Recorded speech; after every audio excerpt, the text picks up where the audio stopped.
Hello, good evening, one and all present here. Today we will cover FSP Module 1. आगे जो video play होगा वो AI ने generate किया है।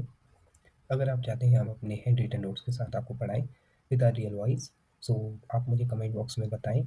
अगर ज़्यादा कमेंट्स आएंगे तो हम उस पर भी काम करेंगे। फिलहाल के लिए एंजॉय वॉचिंग द वीडियो। तो एआई की दुनिया के भविष्य के जादूगरों और डेटा के जासूसों आप सबका स्वागत है। चलिए डेटा के विज्ञान को समझने के सफर पर अपना पहला कदम रखते हैं। आप सोचिए, आज की दुनिया में हम सचमुच जानकारी के एक समंदर में हैं, है ना? सेल्स के आंकड़े, वेबसाइट पर होने वाले क्लिक्स, कस्टमर्स का फीडबैक, हर तरफ से डेटा की जैसे बाढ़ से आ गई है। अब सवाल यह है कि इस सारे शोर के बीच से काम की बात, मतलब सिग्नल, कैसे खोजा जाए?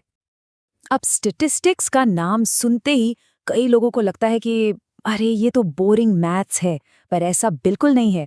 असल में ये डेटा की भाषा है, वो सीक्रेट कोड जिसे समझकर हम छिपे हुए पैटर्न और कहानियों को सामने ला सकते हैं।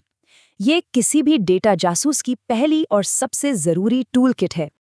चलिए, तो एक डेटा जासूस बनने के लिए जो सबसे पहली सबसे जरूरी स्किल है, वो है पूरी तस्वीर और उसके एक छोटे से हिस्से के बीच का फर्क समझना। इसी को कहते हैं पॉपुलेशन बनाम सैंपल। इसे समझने के लिए चलिए एक बहुत ही मजेदार मिसाल लेते हैं, बिरयानी की।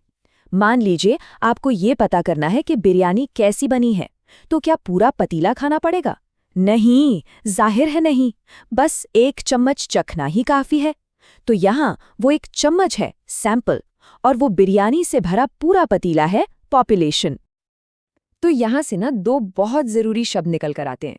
जब हम पूरे पतीले यानी पूरी पॉपुलेशन की किसी खासियत को मापते हैं, जैसे बिरयानी में नमक सही है या नहीं, तो उसे कहते हैं पैरामीटर। और जब हम सिर्फ उस एक चम्मच यानी हमारे सैंपल की खासियत को मापते हैं, तो उसे कहते हैं स्टैटिस्टिक। और असल दुनिया में ये बिल्कुल ऐसे ही काम करता है।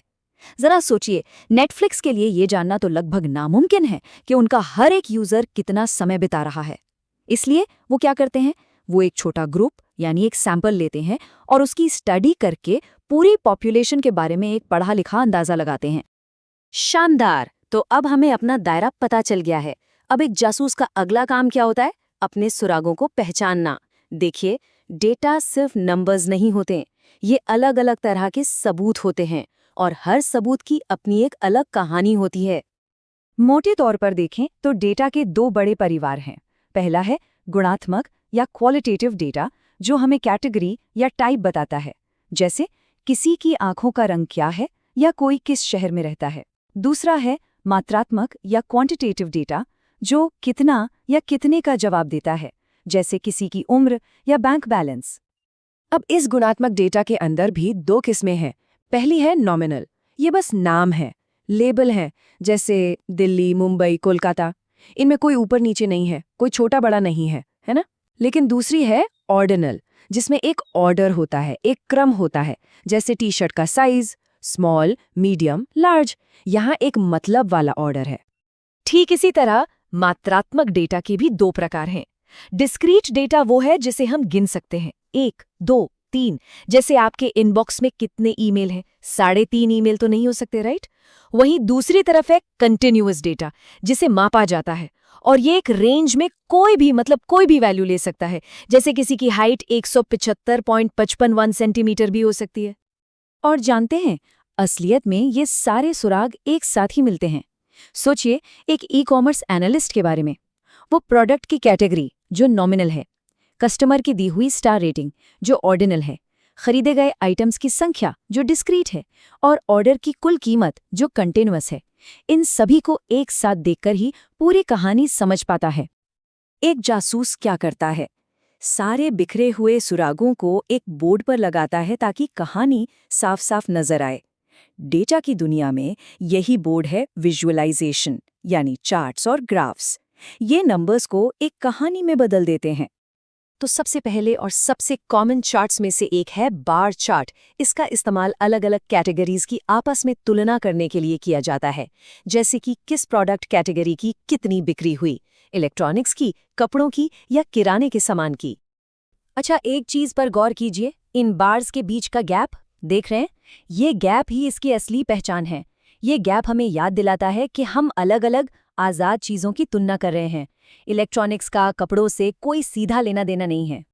लेकिन अगर हम किसी ऐसी चीज़ को देख रहे हैं जो लगातार बदल रही है, मतलब एक कंटिन्यूस स्केल पर है, जैसे लोगों की उम्र का डिस्ट्रीब्यूशन, तो हम हिस्टोग्राम का इस्तेमाल करते हैं।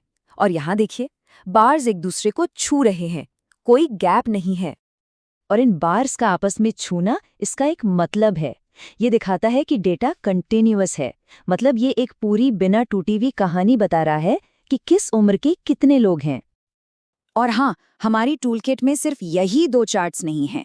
पाई चार्ट यह दिखाने के लिए बहुत अच्छा है कि कोई एक पूरी चीज 100% में कैसे बटी हुई है।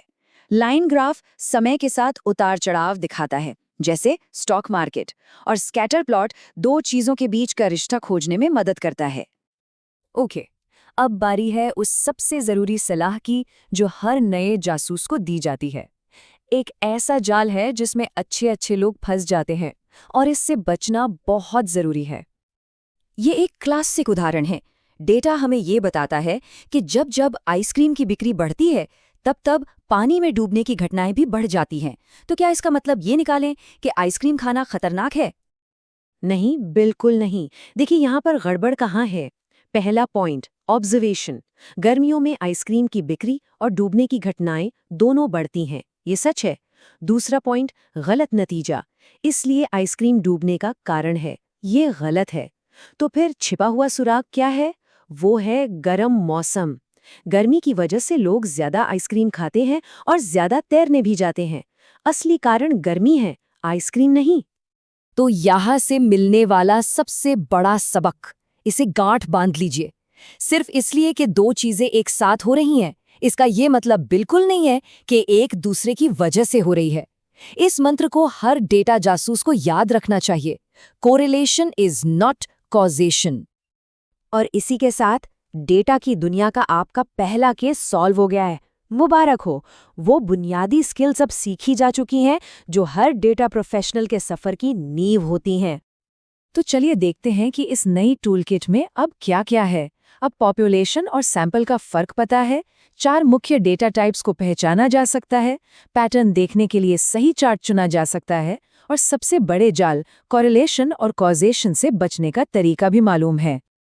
तो अब जब ये सारे टूल्स हाथ में हैं, ये नई पावर हाथ में है, सवाल ये है कि डेटा में छिपी कौन सी कहानी, कौन से रहस्य को सबसे पहले दुनिया के सामने लाया जाने वाला है।